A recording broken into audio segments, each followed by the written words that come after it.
সমাজে ধনী ও সম্মানী হওয়া তদবির, ধন সম্পদ ও মানমর্যাদা আল্লাহ পাকের দান।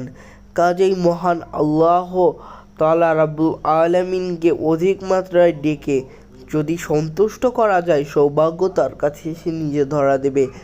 বিজ্ঞ আমলকারীগণ বলেছেন, সাধু ভাই ব্যবসার কাজে আত্মনিয়োগ করে এবং প্রতিদিন সূর্যোদয়ের আগে ইয়া আলিউ ইয়া আলিউ এই পবিত্র নামটি 300 বার পাঠ করে অচিরেই সেই ব্যক্তি বিপুল পরিমাণ ঐশ্বর্যের অধিকারী হবে। আরেক হাদিসে বলানো হয়েছে, খ্যাতি ও সম্মান অর্জন করার জন্য এই পবিত্র নামটি আমল করা অতি উপকারী।